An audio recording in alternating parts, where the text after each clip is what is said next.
आज की ये कहानी रिश्ते की परिभाषा को बदल के रख देने वाली है। वही रिश्ते जिन्हें हम जिंदगी भर निभाते हैं। इस कहानी को सुनने के बाद आपको उन्हीं रिश्तों पर शक होने लगेगा, क्योंकि 2016 में हुए एक मर्डर केस में जब पुलिस तहकीकात करते हुए हार मान लेती है, तो एक प्राइवेट डिटेक्टिव उस केस को सॉल्व करता है और उसके बाद जो राज खुलता है उसके बारे में सुनकर आपके पैरों तले जमीन निकल जाएगी। दोस्तों, इस कहानी का उद्देश्य रिश्तों पर से आपका भरोसा उठाने या उन रिश्तों पर आपके शक को बढ़ावा देने का बिल्कुल नहीं है। कहानी शुरू करने से पहले अगर आप हमारे चैनल पर पहली बार आए हैं तो इसको जरूर सब्सक्राइब करें। ये कहानी दिल्ली के पास यमुनानगर में रहने वाले योगेश बत्रा की है। योगेश बत्रा के पिता का नाम सुभाष बत्रा व माँ का नाम संगीता बत्रा था। योगेश बत्रा एक करोड़पति परिवार से ताल्लुक रखते थे और यमुनानगर में रहकर ही अपना बिजनेस संभाल रहे थे। योगेश बत्रा ने अपनी पढ़ाई दिल्ली से की थी। योगेश बत्रा के साथ उसके कॉलेज में एक लड़की भी पढ़ा करती थी जिसका नाम प्रियंका था। प्रियंका एक खूबसूरत लड़की थी। उसको मॉडलिंग का शौक था। प्रियंका ने कॉलेज में मिस कॉलेज का खिताब जीता और आगे जाकर उसने मिस दिल्ली का भी खिताब जीता था। अब उसकी इसी खूबसूरती का दीवाना योगेश भी हो गया था। अब दोनों के बीच दोस्ती हो जाती है। योगेश भी एक अच्छा लड़का था और अच्छे परिवार से था, तो जल्द ही प्रियंका और योगेश की दोस्ती प्यार में बदल जाती है। अब दोनों ये बात अपने परिवार वालों को बताते हैं। परिवार वाले भी इस शादी के लिए राजी हो जाते हैं। 1998 में योगेश बत्रा और प्रियंका की शादी हो जाती है। ये शादी बड़ी धूमधाम से होती है। शादी के बाद दोनों की जिंदगी अच्छी चल रही थी और शादी के कुछ समय बाद ही उनके 2 बच्चे भी हो जाते हैं। अब इस परिवार में सब कुछ ठीक चल रहा था। एक दिन अचानक इन दोनों की जिंदगी में तूफान आ जाता है। योगेश और प्रियंका की शादी को लगभग 18 साल हो गए थे। 17 मई 2016 की सुबह योगेश बत्रा के घर से प्रियंका बत्रा के चीखने की आवाज आती है, जिसको सुनकर उसके पास पड़ोस के लोग उसके घर पहुंचते हैं। अब लोग जैसे योगेश के बेडरूम में जाते हैं तो देखते हैं कि योगेश अपने बेड पर लेटा हुआ है और उसके शरीर में कोई हलचल नहीं है। प्रियंका बताती है कि योगेश को हार्ट अटैक आया था। अब पास से एक डॉक्टर को बुलाया जाता है जो योगेश को मृत घोषित कर देते हैं। 42 साल की उम्र में योगेश बत्रा अपने पीछे अपनी बीवी, 2 बच्चे और बूढ़े माँ बाप को छोड़ गए थे। मानो दुख का पहाड़ बत्रा परिवार पर टूट पड़ा हो। घर में हर कोई रो रहा था और सबसे ज्यादा दुख में थी प्रियंका, जिसकी दुनिया ही उजड़ गई थी। रिश्तेदार व पड़ोसी मिलकर प्रियंका को समझाते हैं। अब 17 मई को शाम के वक्त योगेश बत्रा का अंतिम संस्कार कर दिया जाता है। अब इस बात को कुछ दिन बीत जाते हैं और सब लोग पहले की तरह काम में लग जाते हैं, क्योंकि दुख कितना भी बड़ा क्यों ना हो, इंसान को उससे उबर कर आगे बढ़ना ही पड़ता है। प्रियंका ने भी वही किया। उसने जिम जाना शुरू कर दिया। योगेश के सारे बिजनेस जिनको वो संभालते थे, अब उसकी जिम्मेदारी प्रियंका ने ले ली थी। इससे पहले कभी भी प्रियंका ने बिजनेस में ज्यादा इंटरेस्ट नहीं लिया था, पर योगेश के चले जाने के बाद प्रियंका ने सारा बिजनेस अपने नाम पर ट्रांसफर कर लिया।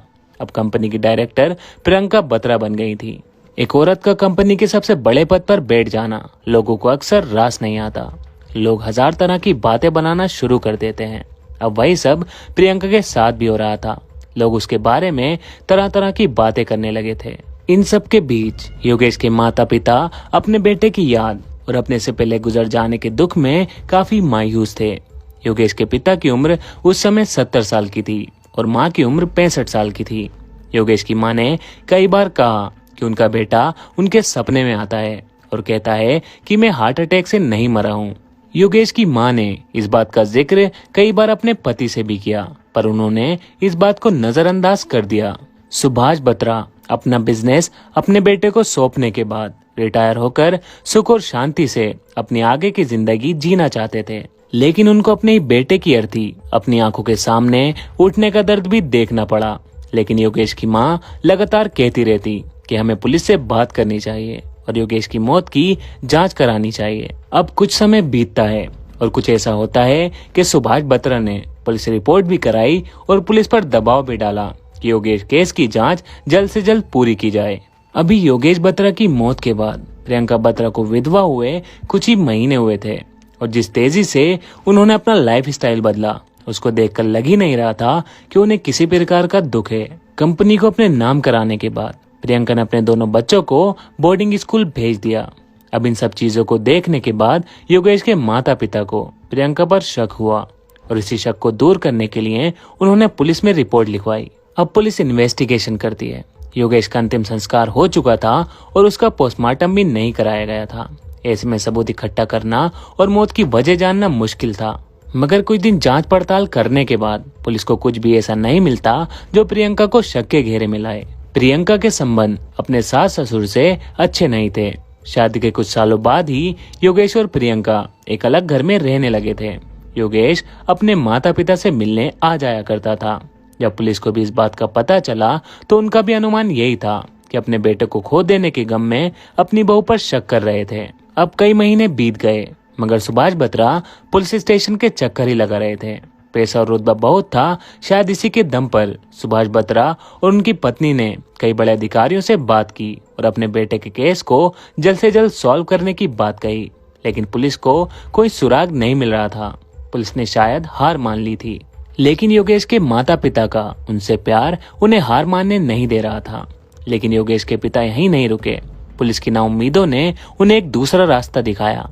उन्होंने दिल्ली की एक डिटेक्टिव एजेंसी को हायर किया। फिर जो काम पुलिस नहीं कर पाई वो एक प्राइवेट इन्वेस्टिगेटर ने कर दिखाया। अब वो डिटेक्टिव प्रियंका का पीछा करना शुरू कर देता है कि वो कहाँ जाती है, क्या करती है और किससे मिलती है। ये सब पता करने के बाद उस डिटेक्टिव को एक ऐसी लीड मिली जिसके बारे में किसी ने भी सोचा नहीं था। योगेश के गुजर जाने के कुछ दिन बाद ही प्रियंका ने जिम जाना शुरू कर दिया था, क्योंकि जिम ट्रेनर रोहित प्रियंका का ट्रेनर भी था और शायद उसका आशिक भी। जब डिटेक्टिव ने आसपास में पूछा तो पता चला कि रोहित प्रियंका के घर भी आया करता था, और खासकर तब जब योगेश घर पर नहीं होता था। ये चौंका देने वाली बात थी कि रोहित प्रियंका से उम्र में छोटा था। सबूत के तौर पर डिटेक्टिव ने प्रियंका और रोहित की कुछ ऐसी तस्वीरें ली जिसे देखकर साफ मालूम पड़ रहा था कि इन दोनों के बीच सिर्फ दोस्ती नहीं है बल्कि उससे भी कुछ ज्यादा है। ये सब हासिल करने के लिए डिटेक्टिव ने योगेश और प्रियंका के दोस्तों से पहचान बदल बदल के बात की। फिर डिटेक्टिव ने रोहित की कुंडली निकालना शुरू की तो पता चला कि उसका जो लाइफ स्टाइल था वो उसके बैकग्राउंड से मैच नहीं कर रहा था। पता चला कि योगेश की मौत के बाद से रोहित का लाइफ स्टाइल पूरी तरह से बदल चुका था। योगेश की मौत के बाद वो एक कार भी खरीदता है। जब डिटेक्टिव ने पता निकाला तो पता चला कि वो कार प्रियंका ने रोहित को गिफ्ट में दी थी। अगला सबूत जो डिटेक्टिव ने हासिल किया वो था प्रियंका और रोहित के कॉल रिकॉर्ड्स। जिस रात योगेश की मौत हुई थी उस रात प्रियंका और रोहित की फोन पे बात हुई थी और लोकेशन भी एक ही जगह यानी योगेश के घर की थी।